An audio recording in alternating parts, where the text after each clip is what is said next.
પહેલી test match તો જીતી ગયા, હવે વારો છે પિંક બોલ ટેસ્ટ મેચનો.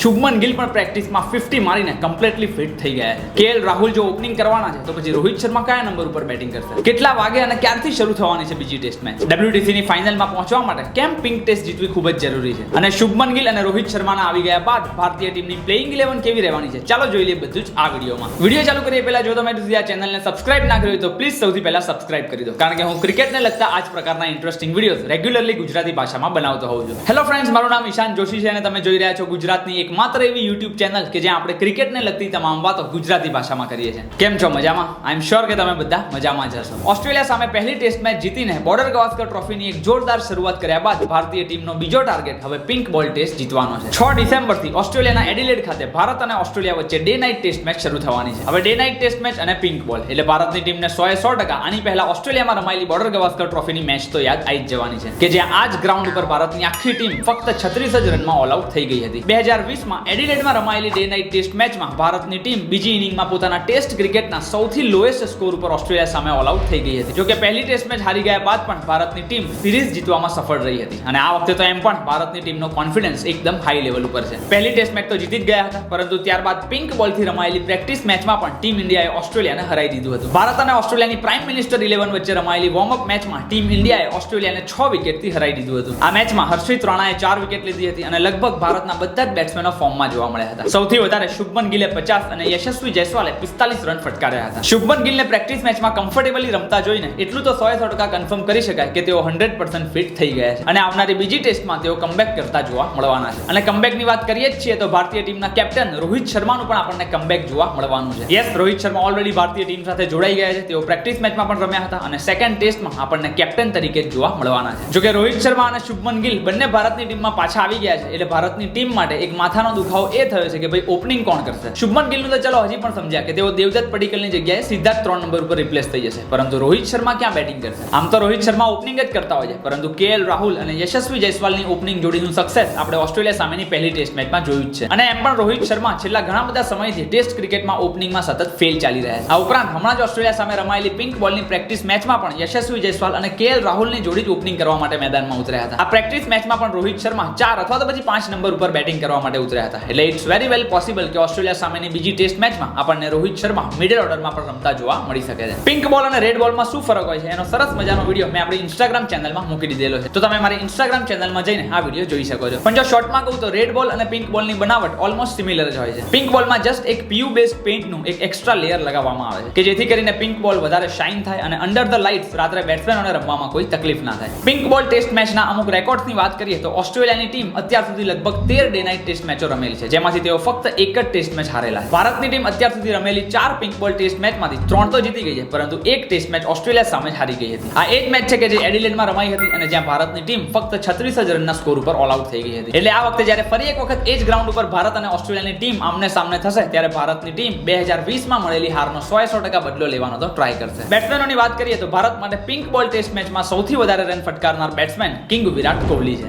યસ, વિરાટ કોહલીએ ભારતીય ટીમે રમેલી 4 પિંક બોલ ટેસ્ટમાં મળીને સૌથી વધારે રન ફટકાર્યા છે. અને પિંક બોલ ટેસ્ટ મેચમાં ભારત માટે સૌથી વધારે વિકેટો લેનારાની વાત કરીએ તો રવિચંદ્રન અશ્વિનનું નામ સૌથી ઉપર આવી રહ્યું છે. અત્યાર સુધી રમાયેલી ટોટલ 22 પિંક બોલ ટેસ્ટમાંથી એક પણ મેચ ડ્રો નથી થઈ. 22 ટેસ્ટ મેચોનું રિઝલ્ટ આવેલું છે. ઇનફેક્ટ 22 માંથી ફક્ત એક જ ટેસ્ટ મેચ પૂરા 5 દિવસ ચાલી છે, બાકી બધી જ ટેસ્ટ મેચનું રિઝલ્ટ 4 અથવા તો પછી એનાથી પણ ઓછા દિવસમાં આવી ગયેલું છે. એટલે ભારત અને ઓસ્ટ્રેલિયા વચ્ચે રમાનારી બીજી ટેસ્ટ મેચમાં પણ આપણને રિઝલ્ટ તો જોવા મળવાનું જ છે. ઓસ્ટ્રેલિયા એ એકમાત્ર એવી ટીમ છે કે જે 10 કરતા પણ વધારે પિંક બોલ ટેસ્ટ મેચ રમેલી હોય. એટલે 100% ઓસ્ટ્રેલિયા પાસે પિંક બોલ ટેસ્ટ મેચ રમવાનો એક્સપિરિયન્સ પણ છે અને બીજી ટેસ્ટ મેચ જ્યારે આપણે રમવા ઉતરીશું ત્યારે ઓસ્ટ્રેલિયાનું પલ્ડું પણ ભારે હશે. પણ ભાઈ ભારતીય ટીમ પણ એકદમ હાઈ કોન્ફિડન્સ સાથે રમવા આવવાની છે. એટલે ઇન્ડિયા અને ઓસ્ટ્રેલિયા વચ્ચે એક જોરદાર પ્રોપર કોન્ટેસ્ટ તો જોવા મળવાનું છે. 6 ડિસેમ્બરે સવારે 9:30 વાગ્યાથી હોટસ્ટાર અને સ્ટાર સ્પોર્ટ્સ ઉપર આપણને આખી ટેસ્ટ મેચ લાઈવ જોવા મળવાની છે. જો તમારી પાસે હોટસ્ટાર નથી તો પછી ફ્રીમાં લાઈવ મેચ ક્યાં જોવાની એની લિંક મેં આપણી ટેલિગ્રામ ચેનલમાં મૂકી દીધેલી છે. નીચે ડિસ્ક્રિપ્શન બોક્સમાં આપેલી લિંક ઉપર ક્લિક કરીને ફટાફટ આપણી ટેલિગ્રામ ચેનલમાં પણ આવી જજો. હવે ટીમ ઇન્ડિયાની પ્લેઇંગ 11 કેવી રહેશે એની વાત કરીએ તો જેમ જેમ હમણાં આપણે થોડી વાર પહેલા વાત કરી એમ ઓપનિંગ કોમ્બિનેશન તો પહેલી ટેસ્ટ મેચની જેમ જ જોવા મળવાનું છે. એટલે ઓપનિંગમાં યશસ્વી જયસ્વાલ અને KL રાહુલ થઈ ગયા. ત્યારબાદ 3 નંબર ઉપર આપણને દેવદત્ત પડીકલની જગ્યાએ શુભમન ગિલનું કમબેક જોવા મળવાનું છે. 4 નંબર ઉપર તો કિંગ કોહલી કન્ફર્મ જ છે. આની પહેલાની ટેસ્ટ મેચમાં તેમણે સેન્ચુરી પણ ફટકારી દીધી છે અને હવે પ્રોપર રિધમમાં પણ આવી ગયા છે. એટલે જો ઓસ્ટ્રેલિયા સામેની આ બોર્ડર ગવાસ્કર ટ્રોફીમાં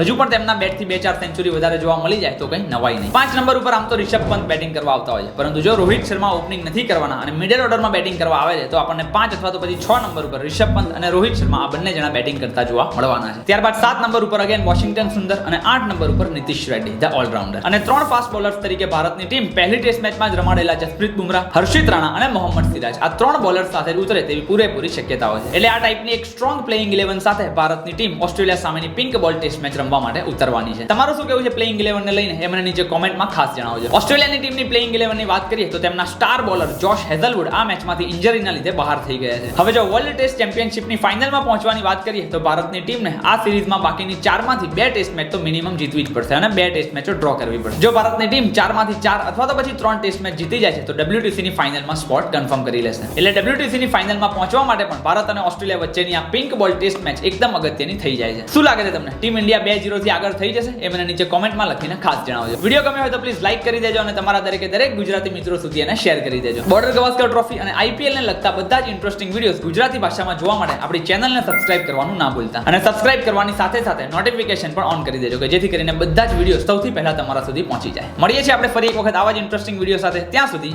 આવજો.